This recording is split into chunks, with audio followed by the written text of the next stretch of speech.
Breakfast time. Everybody up. Hurry, hurry. It's Cinderella. Good morning. I don't usually do breakfast. I mean, like, I eat breakfast. Major advocate for breakfast here. But I don't typically make breakfast. I usually eat like a meal bar or a shake first thing in the morning. Because I don't have a lot of extra time in the morning. So really my only day to make breakfast is Sunday, which is today. But I thought it'd be nice. Jake stayed over at a friend's last night, so I figured, oh hey, I'll have breakfast made when he comes home. And in theory that was a great idea, but I was up at 4:30 this morning maybe, because I had heard a noise. And it sounded like someone trying to get in, or something trying to get into my cat's crate, her little like travel crate. So like I didn't want to get out of bed. I was just gonna ignore it. I was like, no, Sheena, you're just hearing things. It's not that big of a deal. But then Lola, she like sits up, and she's being real quiet, like real quiet. And, she was in bed with me, so I was, like, witnessing all of this. And she, like, is looking out the bedroom door, because I leave it cracked so she can get in and out, and not, paw at the door and wake me up. But yeah, so she, like, gets up real quiet, and she's, like, sneaking off of the bed. Usually she just, like, jumps down, but she, like, lowered herself down and, like, ever so gingerly, like I barely heard her hit the floor, and she like sneaks out the door.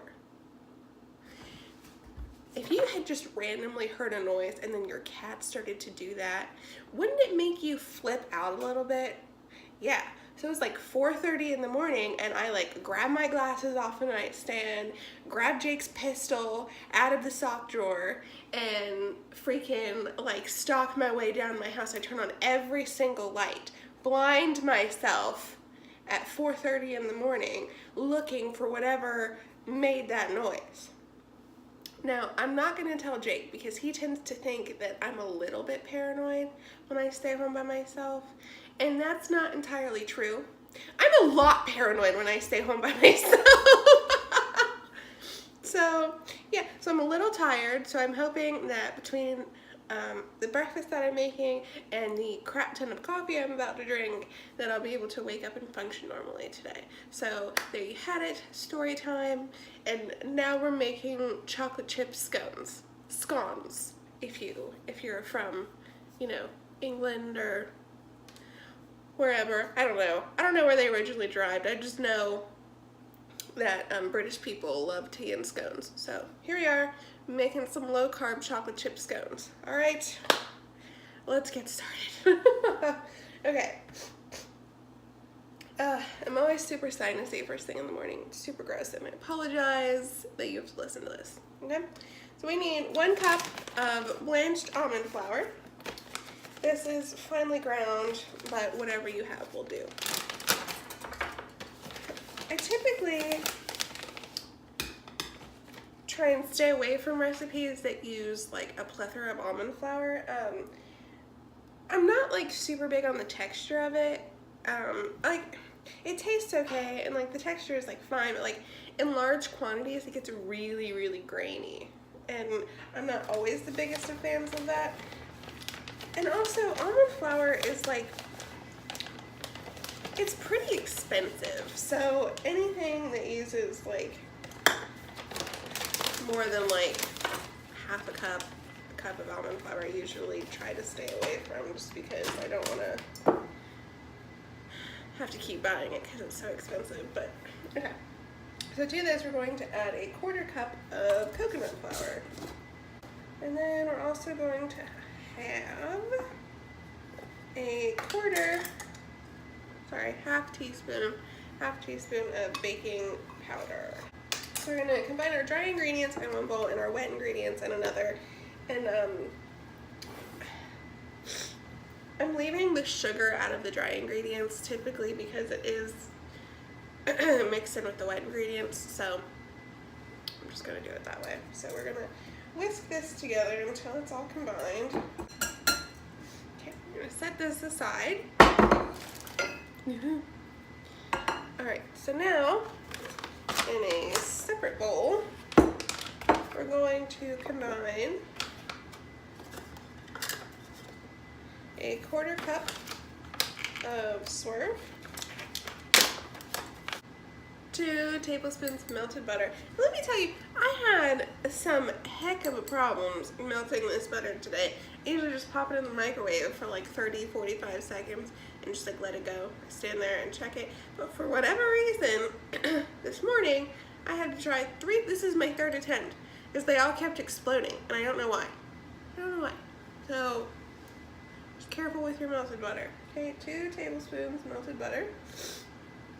1 teaspoon of pure vanilla extract.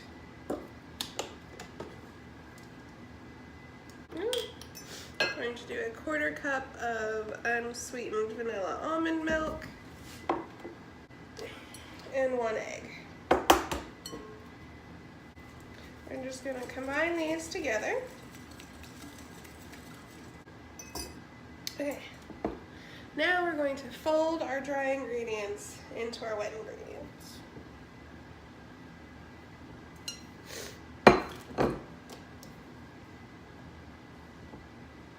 So this is all combined. That's what it looks like. I thought scones, I've never made scones before. I'm just doing an international food weekend, I guess.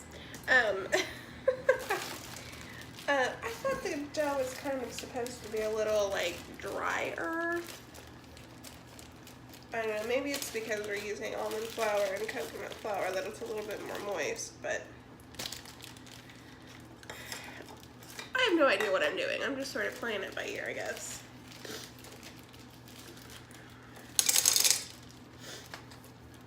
Alright, so now we're measuring out 1/3 cup of sugar-free chocolate chips. I'm just going to fold these in. Okay, so there is our scone dough. This is going to go in the refrigerator for a ½ hour before we do anything with it. Okay, so we're going to refrigerate this for 30 minutes and we're going to come back and we're going to roll out our scones. Right? Okay, we're back. It has been 30 minutes since we refrigerated our scone dough. I just covered it with plastic wrap and stuck it in the fridge. Okay, so this is what we're working with. Just going to take it out and put it on a baking sheet lined with parchment paper. I also put some nonstick cooking spray on this, just because it is kind of a wet dough, so I didn't want it to stick. So we're just gonna flatten this out into about a 7 inch round of scone dough. That is about a ½ inch thick. I don't have a ruler, so I don't know when I'm gonna figure that out, but you know, just go until it looks right, I guess. Okay, so that seems about right. Okay, so now we're going to use a pizza cutter and we're going to cut this into 8 sections. All right, so okay, so there it is, our scone dough cut into 8 sections. This is going to in a 325-degree oven, which I've already preheated, and it's going to bake for 30 more minutes. Fun stuff. There's a lot of waiting with baking, which, you know, for someone who likes instant gratification is a little tough sometimes, but it'll be worth it. Hopefully these will be a good breakfast and they'll go well with coffee, which I've already had 2 cups of. So, all right. Thank you all so much for watching. I hope you have a fantastic Sunday. until next time.